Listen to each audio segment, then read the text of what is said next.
صلاة سلام على المصطفى رسول إمام بنور الصفا. السلام عليكم ورحمة الله. بسم الله والحمد لله والصلاة والسلام على رسول الله وعلى آله وصحبه ومن والاه. So last week, 2 weeks ago, we talked about the marriage of Fatima Zahra radiyallahu anha to Ali karramallahu wajha radiyallahu anhu. And we talked about some of the different things about, when they got married. It was obviously after Badr, and some of the events that took place in their blessed marriage. We also talked about their children and Ahlul Bayt a little bit. So one of the things, main things that, if you remember, we talked about one of the arguments that Ali and Fatima radhiallahu anhuma had, and how Ali radhiallahu anhu took to go to the masjid. He went straight to the masjid, and one of the benefits of this, what I want to talk about, is to cool off, to basically separate and give some space, give some breathing space to each of the spouses. Also, Ali radhiallahu anhu, he went and we talked about the nickname that the Prophet ﷺ had given him. What was that? Anybody remember what was the nickname that the Prophet ﷺ gave to Ali radhiallahu anhu when he found him in the masjid, sleeping in the masjid? Yes. Barakallahu feek. Aba Turab. Okay. Aba Turab meaning the father of dirt, because he was sleeping on the dirt floor of the masjid. There was no carpets, so he was sleeping on the floor, and the dirt had covered his body. So Rasulullah lovingly said to him, Qum Aba Turab, stand up, O the father of dirt. And Ali radhiallahu anhu said, I loved that name more than anything else after that. Another thing we learn is the importance of the mediator of a relationship, of a marriage, to be just. Ali radhiallahu anhu is the cousin of the Prophet ﷺ, and basically like a son to Rasulullah ﷺ, because he grew up in his house since he was a baby.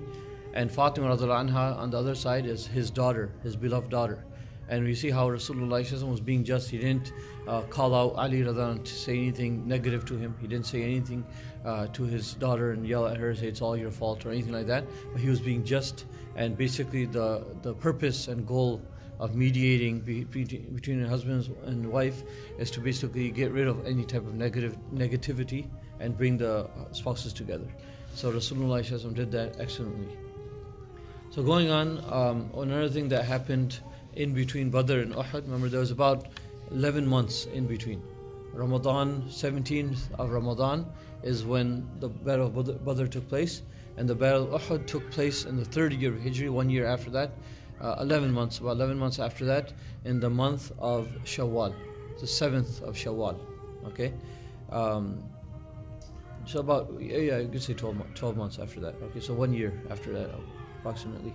So we know that after Badr, one of the significant events that took place was Abu Sufyan. We talked about this a couple of weeks ago, where Abu Sufyan made a vow. He said that I will not take a bath until we attack the Muslims, attack the Prophet ﷺ. And they did that. They fulfilled their vow by going and attacking the outskirts of Medina Munawwara, and they killed 2 people, and then they took off with some animals. So one of the things that after Badr, we talked about how the Quraysh forbade anyone from mourning. So they weren't allowed to mourn in public. They weren't allowed to, show their emotions or anything like that. So it was something banned because of the heavy losses that they suffered in the Battle of Badr. Now, there's a hadith narrated by the former slave of Abbas radhiyallahu anh. His name is Abu Rafi' radhiyallahu anh, and he was a Muslim at this time. And he says basically he was next to the Kaaba where Abu Lahab saw Abu Sufyan. So this is after Badr. And remember, we know Abu Lahab did not go to Badr. He sent someone who owed Al-As ibn Hisham, the brother of Abu Jahl. He sent him in his place, and he said, if you go in my place, I will forgive the debt that you owe me. So Abu Lahab did not go to Badr. Now when Abu Sufyan came back from Badr, Abu Lahab was shocked to hear the news that they had such a large army. How did they lose to the Muslims? So he asked Abu Sufyan, can you give me the details, explain to me what happened? And Abu Sufyan started telling him And one of the things he said that they just came and they killed us like it was nothing. And one of the reasons behind that was there was junud that we saw coming from the skies. He said we saw people coming down on horses from the skies. This is Abu Sufyan saying this himself. And when he said this, Abu Rafi radiallahu anh, who was a Sahabi, he is a Muslim, he couldn't contain himself. So he says, he gets up and yells out to Abu Lahab and Abu Sufyan. He said, those were the angels sent by Allah subhanahu wa ta'ala. So he says this, and Abu Lahab pounces on Abu Rafi radiallahu anh. He starts beating him really bad, severely, beating him up because of the words that he said. And Fadl radiallahu anha, the wife of Abbas radiallahu anh, she was Muslim. Okay, and like I said, there's a difference of opinion about Abbas radiallahu anh, was he Muslim before Badr or not. Some ulama say he was Muslim and his wife was also Muslim. Some other opinions say that Abbas radiallahu anh, was not confirmed as a Muslim, but later on after Badr he became a confirmed Muslim. Allah alam, but maybe it could be that he was hiding his Islam and then after Badr he openly declared that he is Muslim. Anyway, so Fadl, the wife of Abbas radiallahu anh, she was there seeing her slave being beaten like that. So she took one of the poles and she actually hit Abu Lahab on the head. This is her brother-in-law. She hit him on the head and she injured him. He was bleeding at this, and she yelled out, she said that you only have jurrat, or you only have this courageousness, this courage, because the owner of Abu Rafi is not here. The master of Abu Rafi is not here, so you're beating up the slave. So she hit him, and then he actually just in shame walked away and left. Abu Rafi radiallahu anh, he says that not even 7 days had passed after this incident where Abu Lahab got extremely sick. He had a disease, Allah subhanahu wa ta'ala sent a disease on him. So not only psychologically was he shocked and hurt because of what happened in Badr, but also physically he got a disease. It's called Al-Adsa or Adasa. It's basically like a plague type thing or disease. And he became very sick from this. And the next days or weeks or whatever the time period that he had the sickness was very difficult on him. And when he died, 3 days passed, his dead body was in the house, and it started smelling because of the stench of the dead body and the hot weather, that one of the people from Quraysh came to the sons of Abu Lahab, and he said to him, Ala tastahyan, don't you have any shame, anna abakuma qad antana fi bayti, that the body of your father is rotting in the house, and the smell is going through the streets of Makkah, and you have no shame, you're not burying your father, what's going on? So they they got some poles, some long poles, they dug a grave, and they basically dragged or pushed his body into that grave, and they covered the grave. So this is the sons of Abu Lahab, they did this. And this kind of reminds you of what happened in the last 2 years when COVID came. Unfortunately, a lot of people saw their own parents or loved ones, family, relatives die from COVID, and they weren't able to visit them, and they weren't even able to, because they're so scared of the disease, they didn't even go to the funeral. They didn't even see their parents or family members before after they had died. Anyway, so going on, now these two sons that were Abu Lahab's sons, he had 4 children. So Abu Lahab and Jamil had 4 children. And Jamil again, who is the sister? Who is the brother of Jamil, the wife of Abu Lahab? Jamil, the wife of Abu Lahab, she was a sister of which man of Quraysh? I think I mentioned this briefly, but it was actually Abu Sufyan. Abu Sufyan was the brother-in-law of Abu Lahab. So you see how the families interrelated and stuff. So they had 4 children: Utbah, Utayba, Mu'tab, and a daughter named Durra. And all of them, 3 of the children of Abu Lahab actually became Muslim. The enemies of Allah subhanahu wa ta'ala, Abu Lahab and his wife Jamil, the ones who are mentioned in Surah Al-Masad, Tabbat yada Abi Lahabin wa tab, their kids, 3 of their 4 kids became Muslim. Utayba, on the other hand, died as a kafir. And I think we did talk about this one time when Rasulullah started giving da'wah in Makkah. Utbah and Utayba, the older sons of Abu Lahab, they had nikah done with the Prophet ﷺ's daughters, Ruqayya and Kulthum, radiallahu anhuma. And they hadn't consummated, they weren't married, they weren't living together, but they just had the nikah done. And Abu Lahab, at the revelation of Surah Al-Masad or Surah Al-Lahab, he got so upset, he told his sons that I have nothing to do with you until you go and divorce his daughters. And so his two sons went. Utbah was kind of quiet about it. He just said basically, I divorce your daughter and that's it. And Utbah was a little bit more aggressive, or a lot more aggressive, where he actually went to the Prophet ﷺ and he humiliated the Prophet ﷺ basically by yelling at him in his face, saying that I divorce your daughter, I have nothing to do with you. And they say that he also ripped the shirt of the Prophet. So he grabbed the Prophet ﷺ by the shirt and he ripped his shirt. So the Prophet ﷺ made dua against Utbah, and he said that I ask Allah subhanahu wa ta'ala to send one of his dogs to go and to take care of you. And this fear in his heart remained. And I mentioned this, how they was going to Syria in one of the expeditions or trade expeditions, and while they were going, they saw a huge lion come and it was watching them. And when Utbah got very afraid, and he says, I fear the dua of Rasulullah that he's going to attack me. And they said that at night they put the whole camp, they camped around, they put Utbah in the middle of the camp to protect him basically.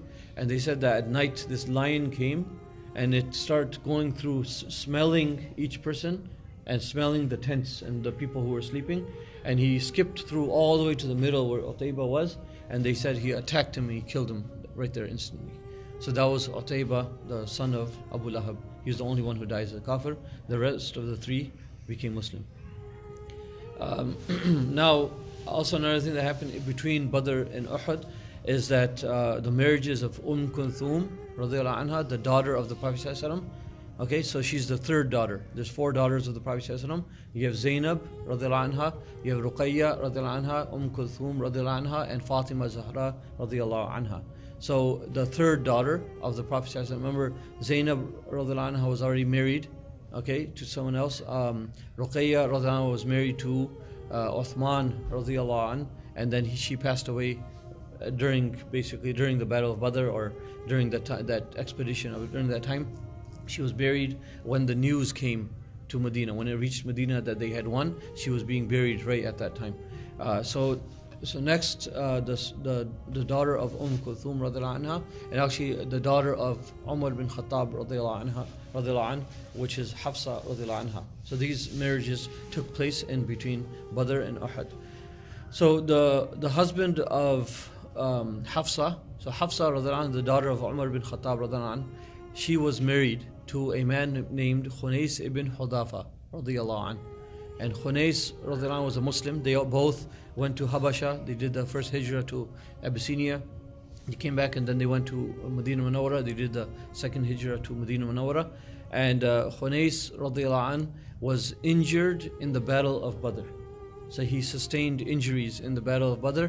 And I'm not sure exact time period, but after the Battle of Badr, after returning to Medina Munawwara, he died because of those injuries.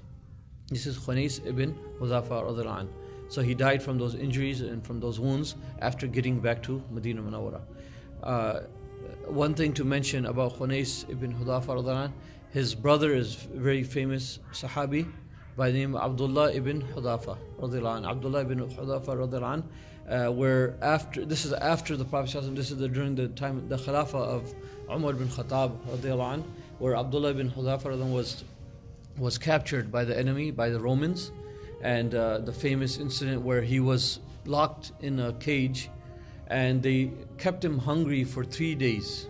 No water, no food, nothing for 3 days. And then they sent in pork and wine for him to eat and drink. And Abdullah ibn Hudafa refused to eat that, even if he knew he was going to die. He refused to eat that. After that, they tried another trick. They sent like a very beautiful woman in there, immoral woman, to go and seduce him basically. So this woman was sent into the cage or into the prison, and Abdullah ibn Hudhafa did not even look up at her. He remained with taqwa. He was muttaqi. He had that strong taqwa, and he feared Allah subhanahu. He didn't even look at her. And she actually complained after she was taken out. She complained. She said, like, what kind of rock did you put me into in the room with? He didn't even look at me. He didn't even look up at me. That's how strong his taqwa was and his fear of Allah subhanahu wa ta'ala was. So now the king, or the governor, whoever he was, he called Abdullah radiallahu anh. He says to him, I will give you half of my wealth, half of my kingdom, and I will marry you my daughter if you just leave Islam. And Abdullah radiallahu anh says, even if you give me this and all the world and what it contains, I will not leave Islam for one split second. And we know this is one of the hadith of the Prophet when he said that if you have three qualities, you will taste the sweetness of Iman. And one of them is not wanting to go back to kufr, just like someone who would not want to be thrown into a fire pit. So that was Abdullah ibn Hudhafa, the brother of Khunais. So Khunais passes away after Badr, and Umar after the iddah was over, he wants his daughter. Remember, his daughter was young. She was I think 18, I believe it was around 18 she was at that time, and he wanted his daughter, 18 or 21, one of those two, I don't remember exactly, but he wanted his daughter to get married, and the importance of getting women, the young women and young men married again, even after their spouses have passed away. And Umar goes to Uthman, because Uthman had lost his wife Ruqayya radiallahu anha. So he goes to Uthman and he offers his daughter to Uthman. He does not wait for someone to come and ask. He himself is being proactive. He finds a suitable husband or a match for his daughter. So he actually goes to Uthman radiallahu anh and offers his daughter to Uthman. Uthman radiallahu anh asks for some time to think about it, and after a couple of days he says, I'm sorry, I don't want to get married right now. He was still devastated, he was still sorrowful for losing his wife, so he said, I'm not ready to get married at this point. So Umar radiallahu anh, next he goes to Abu Bakr Siddiq. He goes to Abu Bakr Siddiq radiallahu anh, and he offers his daughter to Abu Bakr Siddiq radiallahu anh. Abu Bakr radiallahu anh does not even respond. He keeps quiet. He does not say a word. So Umar radiallahu anh is deeply offended by this, and he says, later on when he's narrating the hadith, he said that I was deeply offended. At least Uthman radiallahu anh came back and told me something, give me some time to think about it. Abu Bakr radiallahu anh did not even say anything. He didn't even respond. He just kept quiet. So Umar radiallahu anh says, I went to the Prophet ﷺ to complain that Abu Bakr radiallahu anh, the way he treated me, the way he just kept quiet. And he says that Rasulullah ﷺ says that what if Uthman radiallahu anh gets a better wife than your daughter, and your daughter will get a better husband than Uthman radiallahu anh, or better than Uthman and Abu Bakr radiallahu anh. And Umar radiallahu anh says at this point, who's there? He didn't think of it. And Rasulullah says he proposes to Umar radiallahu anh for Umar radiallahu anh's daughter Hafsa radiallahu anha. He said, I will marry your daughter, and I will ask Uthman radiallahu anh to marry my other daughter, Kulthum radiallahu anh. And this is narrated also after when Kulthum radiallahu anh dies. When she passes away, the second wife or second daughter of the Prophet ﷺ married to Uthman radiallahu anh.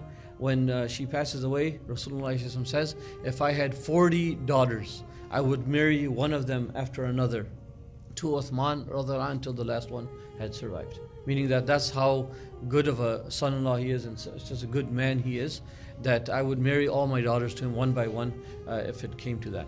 So Uthman marries Kulthum radiallahu anha, and Rasulullah marries the daughter of Umar radiallahu anh, Hafsa radiallahu anha.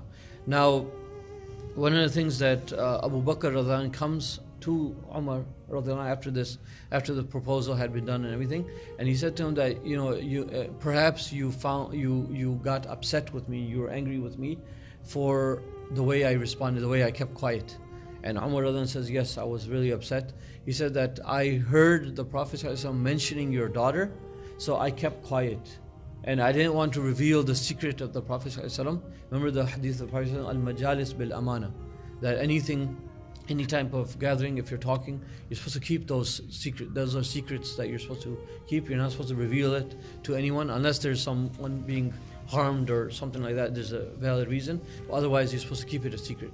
So Abu Bakr said, this was a secret of the Prophet ﷺ, and I did not want to reveal the secret, so I kept silent. And I was going to say, if the Prophet ﷺ decided not to marry Hafsa radiallahu anha, then I would surely have married her. Now, so that was the Sha'ban, the right before Ramadan of the 3rd year of Hijri. This is when the marriage took place.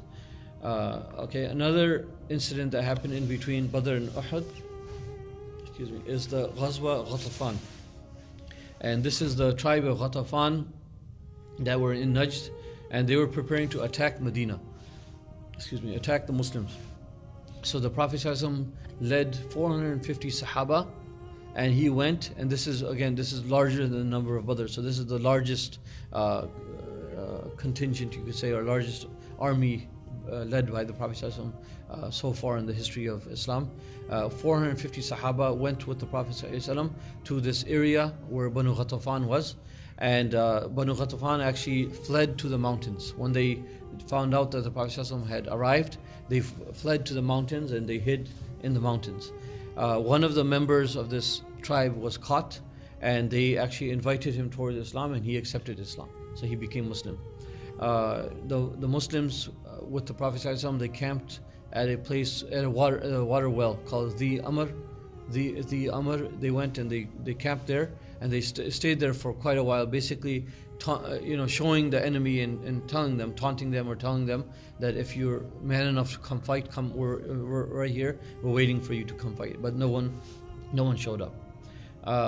One of the things that happened during that stay in that area of Banu Ghatafan was there was a man by the name of Da'thur Ghatafani. He saw an opportunity where the Prophet ﷺ's clothing had become wet. It rained really heavily, rained hard, and the Prophet ﷺ's clothing had become wet. So the Prophet ﷺ took off the outer garments and hung them on a tree to dry, and he also hung his sword on a tree so he can dry his clothing. And while he went under the shade of a tree to rest, this Da'thur came forward. He snuck into the camp of the Muslims, and he grabbed the sword of the Prophet ﷺ, and he unsheathed the sword basically and put it to the face of the Prophet. The Prophet ﷺ woke up and saw the sword in his face, and he asked the Prophet ﷺ a question. He says, "Man yamna'uka minni?" That who's going to protect you from me and my wrath and my sword I have. Basically the Prophet ﷺ's sword. And the Prophet ﷺ looks to him and he says one word. He says, Allah. And the ulama explain that he said it with such tawakkul and such yaqeen as suited for a Prophet ﷺ, that Allah subhanahu wa ta'ala sent Jibreel alayhi salam, and Jibreel alayhi salam punched Da'thur in the chest. So he hit him in the chest, and Da'thur went flying back and he dropped the sword. The Prophet ﷺ got up, grabbed the sword, and he put it to him, and he said, "Man yamna'uka minni?" Now who's going to protect you from me? And he started begging the Prophet ﷺ for his life. The Prophet ﷺ actually gave him da'wah, and he became Muslim. He became Muslim on the spot, and he went back to his people and he started giving da'wah to his people. He became Muslim and he started giving da'wah to his people. So this is one of the incidents that happened during this ghazwa. This incident happened twice. In Sahih Bukhari, it's mentioned about another ghazwa where a similar incident happened, and in that incident, the person did not become Muslim. He actually promised the Prophet ﷺ that I will not fight you again. Same words. He even used the same words, saying, "Man yamna'uka minni?" Who's going to protect you? And at that point, the Prophet ﷺ says, "Allah." And out of fear, he just starts shaking and he dropped the sword. And the Prophet ﷺ, he makes a promise to the Prophet ﷺ that he will not fight or attack the Muslims, and he goes back to his people. So anyways, another incident that happened in between Badr and Uhud, and this is basically like a prelude to the Uhud, that the Sariyah of Zayd ibn Haritha radiyallahu anhu, okay, where the 100 Sahaba are sent with Zayd ibn Haritha radiyallahu anhu. They're sent to go and attack a caravan that was going to Syria, led by Safwan ibn Umayyah. and I believe Abu Sufyan was also with them. And they went and they actually attacked the caravan. They had 100,000 dirhams was taken as spoils from that attack, and they split, the hummus, 20,000 going to the Prophet ﷺ, so at his discretion, and the rest of it was split amongst the Muslims. This angered the Quraysh even further. It's not only that they lost in Badr, but this, they lost a lot of extremely high amount of wealth in this Sariyah. So they started making preparations after this to attack the Muslims, and that's when we go to Uhud. So inshallah ta'ala we'll stop there, and next week we'll continue on with the Battle of Uhud itself, how the kuffar came to Makkah and some of the things that happened before the battle. سبحان ربك رب العزة عما يصفون وسلام على المرسلين والحمد لله رب العالمين.